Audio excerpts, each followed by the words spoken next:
Mark for a very eloquent speech. To close the case, we have Claire. Good evening, everyone.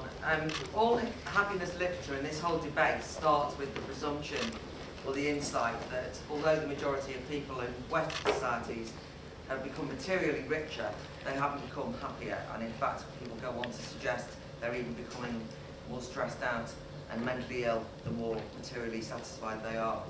I think Eamon has illustrated all sorts of problems with this thesis and the confusion between correlation and causation, the difficulties of calling this a science when it's based on subjective self-reporting, let alone the fact that sometimes the insights are just downright banal. One of my favourites is people who live with teenagers consistently come out as the unhappiest people in the world. This is true. I think it is true, scientifically proven. The answer can't possibly be to kill all teenagers, even though I often feel that way. So it's less based on evidential proof, and I think it's more based on a political and cultural prejudice that steers dangerously close to making a virtue of low aspirations whilst demonising prosperity, economic development and material improvements. I find it somewhat unsavoury in this debate that it reveals what can only be described as an elite disdain for the materialist aspirations of the masses, of ordinary people, otherwise known as those toxic consumers who like to go shopping, like me. Guardian writer Polly Toynbee complains, quote, "More money gives less extra happiness the richer we get. We are addicted to earning and spending more each year." And she then goes on to complain about all those people who spend their money on iPads and on trainers and are just plain greedy. Psychologist Oliver James once has called this nasty, selfish capitalism that's giving us all affluenza, a kind of mental illness that's on the rise because we're too affluent. We want more and more, we want consumer goods, and so on and so forth. There's a new academic book out by Elizabeth Dunn and Michael Norton called Happy Money, the New Science of Smarter Spending, that suggests that we buy experiences rather than try and buy any kind of material things, and warns us against aspiring to the Porsche as the very thing that will make us unhappy. And there's something I don't like about this, because while you can't buy happiness has some truth in it, it is a rather obvious point. But might we not consider that it's rather too convenient at a time when the GDP of most Western societies is struggling, when austerity is the order of the day, to tell us that all is okay, because wealth, after all, is not the key to happiness anyway. No wonder politicians and policy pundits are keen on this agenda if it is told to forget ever even dreaming of the Porsche, because it's a false goal. They're keen to tell us, in fact, that our inner life and our emotional experiences are much more important than material prosperity. I love this quote from David Cameron on this very topic. He says, "We should be thinking not just of what is good for putting money in people's pockets, but what is good for putting joy in people's hearts." Yuck is all I can say. It's bad enough that the authorities want to police our private lifestyles, tell us what to feed our kids, how many units we should drink and how much daily exercise we should do, without now wanting to get into our head and our hearts and our emotions. I think it's illustrated, or it seems to me some of the dangers are illustrated by an interesting debate about work and wages and happiness. In much of the literature we're told that it's job satisfaction that's more important than salary. And therefore, it's concluded in one of the recent reports that I read that beauty therapists, childcare workers and plumbers are amongst the most happy people in the workforce. But high earners, city workers, bankers and lawyers are just downright miserable because they're stuck on a hedonistic treadmill.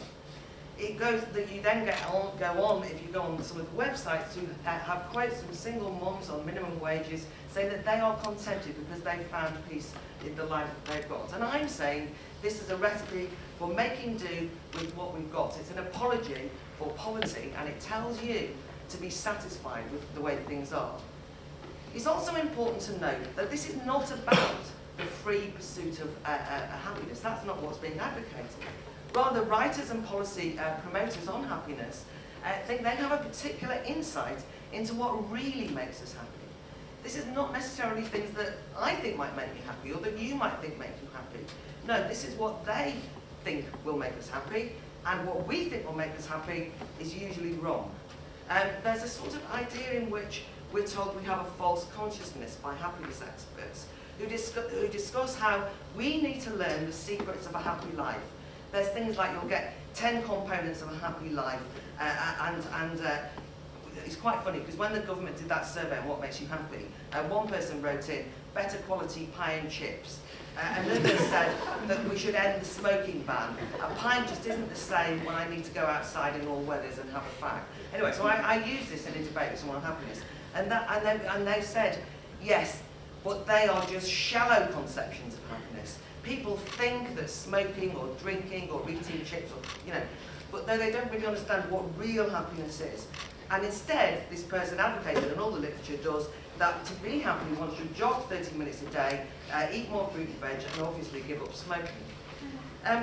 Apart from the fact that seems to me to be rather Puritan, and not particularly to my taste, I also think it indicates something of the contempt with which most of us are treated. Our own freedom to decide is undermined.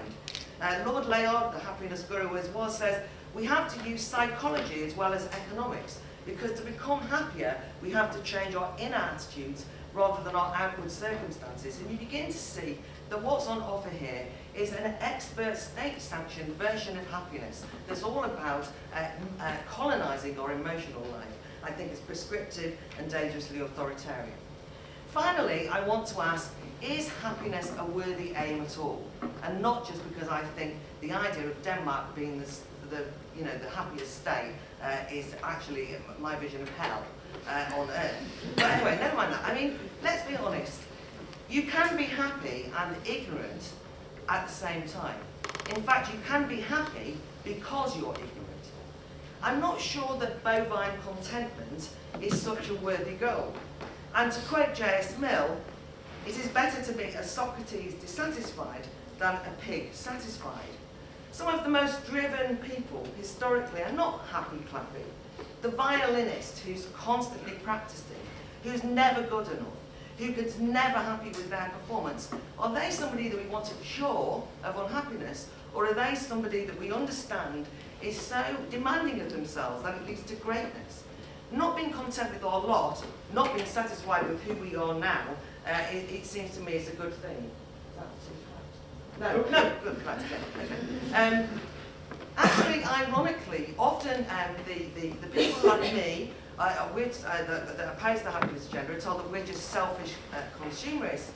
But actually, I'm actually worried that it's the happiness advocate, the people who are advocating happiness, who are actually making us to become more selfish. You see, it seems to me that a contemporary emphasis on feeling good yourself, on being happy, on individual self-fulfillment, could distract us from thinking about more important things outside of ourselves.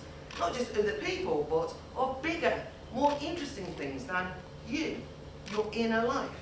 Is there not a danger that by focusing, or having policy focus on our own emotional needs, that what we're doing is we're going to create a world of narcissistic, self-obsessed neurotics who constantly are walking around saying, am I happy?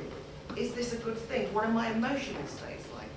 I actually think some of the most important values and virtues historically, like sacrifice, altruism, commitment, and hard work, are antithetical to the individual quest for happiness. I also think that struggling for a better society, and even to better oneself, often means denying oneself immediate happiness, and sometimes sacrificing the goal of one's own happiness altogether, and I think that could be good. And perhaps discontent is an intelligent person's response to the challenges of society today. Maybe you're not so mad if you're depressed or unhappy about the debacle in Syria, about declining educational standards, about the state of the world. Maybe you should be unhappy, or even angry about attacks on civil liberties, about a political elite in a disarray. Indeed, unhappiness can be a healthy sign, not of misery, but of ambition, of a spur to action, of a drive to improve things. And social progress is being driven by people who are ultimately unhappy with the way things are. I think it's one of the most positive human qualities. So happiness entrepreneurs, are essentially preaching a conservative message that says that you can't change the big things, that used to be known as politics, but what you can change is the little things, like yourself, what's happening inside. But no matter how much pixie dust is sprinkled on it, this is a recipe for contented complacency that tells us we should be happy with our lot. Never be happy with your lot. Thank you very much.